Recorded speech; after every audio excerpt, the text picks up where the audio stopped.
Les apôtres de Jésus. Bantoma ya Yesu. Les croyants du message de Jésus. Bandimi ya sango na Yesu. Hein? Non, c'est du diable, ça, c'est du diable. Ce sont des rêveries. Jésus a secoué. Il a rêvé, je ne sais pas quoi, et puis il dit, bon, Jésus est ressuscité. C'était les apôtres. Et ça là qui bantoma. Marie-Allée, toi, est-ce que toi tu peux? Qu'est-ce que toi tu peux nous dire? Et surtout toi, Jeanne. Quittez ici avec vos fausses révélations. Vous étiez en train de tromper les gens. Est-ce que toi, Marie, tu as vu réellement? Pierre, moi je peux vraiment vous tromper. Je l'ai vu. Il a même appelé mon nom. Quand j'ai regardé, moi j'ai pensé que c'était un fantôme. Moi j'ai pensé que c'était juste une photo.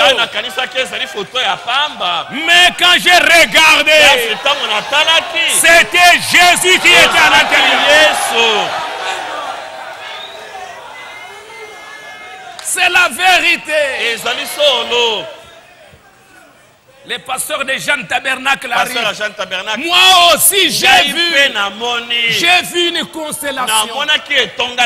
J'ai vu des anges qui m'ont dit que Jésus est ressuscité. Non, ce sont des rêves. Ce sont des racontards. Ce sont des fausses doctrines. Verset 12.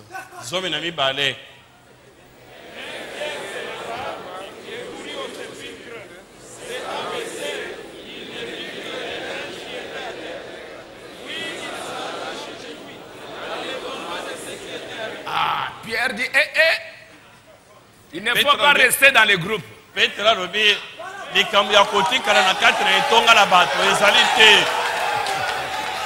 Dieu se révèle à l'individu. Il dit aux autres, bon, mais toi aussi, vraiment, Pierre. Vraiment, toi, le grand pasteur. Où est-ce que tu vas? Non, je sors un peu. Et il s'en va. Il ne faut pas toujours douter. Il faut aller voir. Il faut sonder les Écritures. Pas dans les groupes. Mais dans une chambre. Seul. Et Branham me dit, quand tu quittes les hommes, tu vas dans un lieu secret, seul avec Dieu. C'est là où Dieu donne des révélations. Pierre dit non, je vais aller seul. Et il s'en va là. Il s'en va là, il arrive. C'était Pierre. Qui a enlevé ça?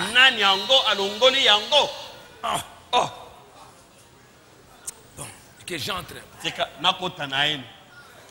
Il entre là-bas. Il trouve le linge là-bas. Il regarde. Il dit, mais est-ce que je regarde bien? Il regarde là-bas. Il trouve que Jésus n'est pas là.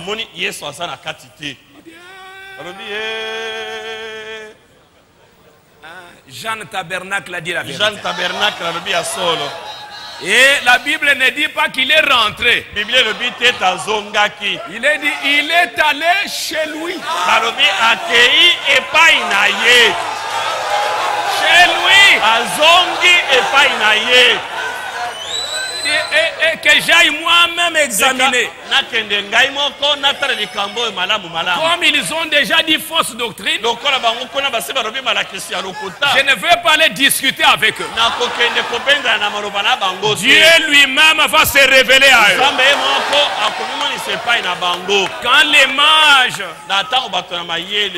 ils étaient là à Jérusalem, ils pensaient que la grande église de Jérusalem va reconnaître. Et quand ils sont arrivés à Jérusalem, qu'est-ce que vous êtes venus faire ici? Non, le Messie est né. Le Messie est sur la terre. Oh, il est né, il est où? Où est-ce qu'il est? À Bethléem. Hérode va demander au sacrificateur qui lisait la Bible tous les jours, mais qui ne savait pas que la promesse était déjà accomplie. Allez un peu lire vos Bibles.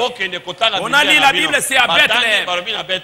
Alors, Hérode va dire, bon, vous, comme vous aviez vu, comme vous croyez, allez voir. Dès que vous allez voir et que vous trouvez que c'est la vérité, venez me le dire pour que moi aussi j'aille l'adorer. Non. Or c'était juste pour tuer. Et quand les mages sont allés, ils ont vu que c'était la vérité. Ils ont adoré. L'ange du Seigneur est venu leur dire, ne retournez pas par le même chemin. Prenez un autre chemin. Et maintenant commencez un nouveau départ. Et ils ont pris un autre chemin. Parce que Hérode n'avait pas de bonnes intentions. Il voulait tuer.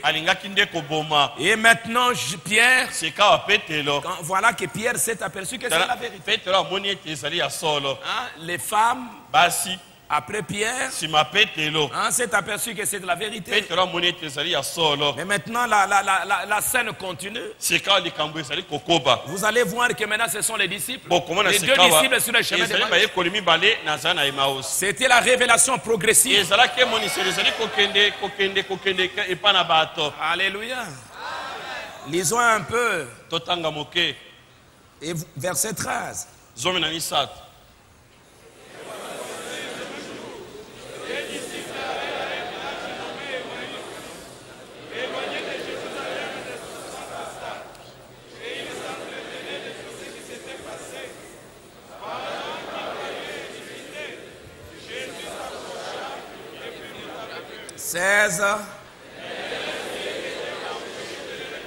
Leurs yeux étaient...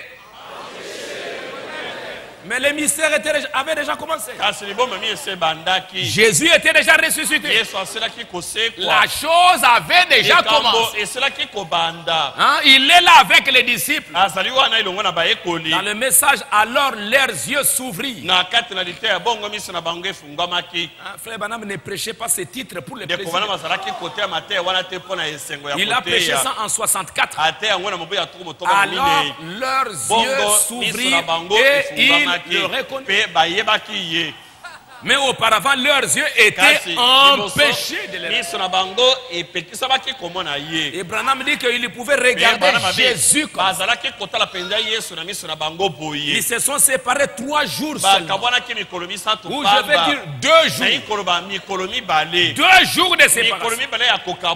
Il pouvait les voir. Mais il ne pouvait pas le reconnaître. Leurs yeux étaient empêchés. Alors, il leur dit,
que les anges leur sont les anges.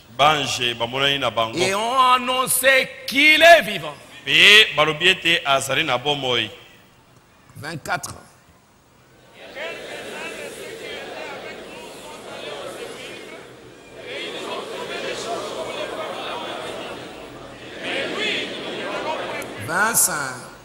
Alors Jésus a dit,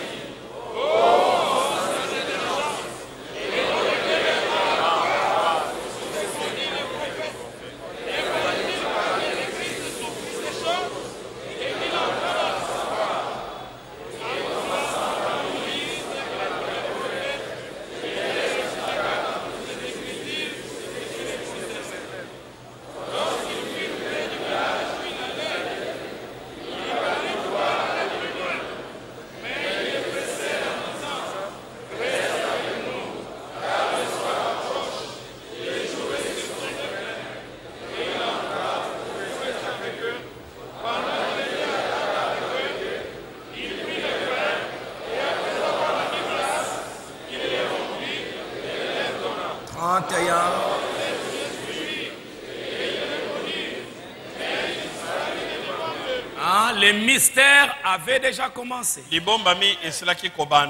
Mais même les disciples ne pouvaient pas savoir. Et vous allez suivre à la fin. À la fin là-bas, vers au verset 37. Tandis qu'il parlait de la sorte, eux,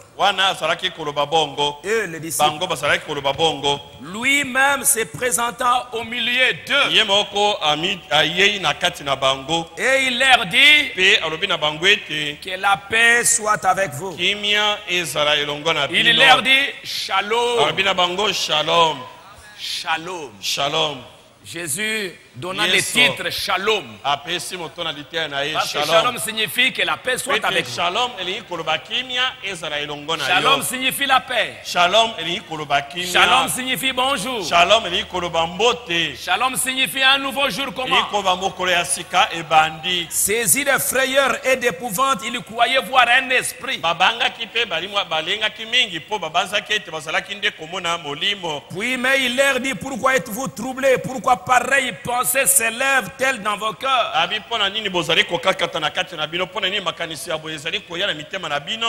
Voyez ma main et mes pieds. C'est bien moi. Touchez-moi et voyez. Un esprit n'a ni chair ni os. Comme vous voyez que j'ai. Et en disant cela, il leur montra ses mains et ses pieds. Parce qu'ils pensaient que c'était un esprit. Mais Jésus leur dit non. Ah, ça c'est la réalité. Regardez mes mains. Regardez mes pieds. C'est moi. Un esprit n'a ni chair ni os. Là, il a montré simplement les mains et les pieds. La partie d'en bas. Il restait la partie de dessus. Ah, il faut que dans les derniers jours, le prophète dira à l'église, regardez ses yeux, regardez le nez, regardez la bouche, regardez son visage. Là, il a dit mes mains, mes pieds, pour montrer que ce n'est pas un esprit, c'est une réalité.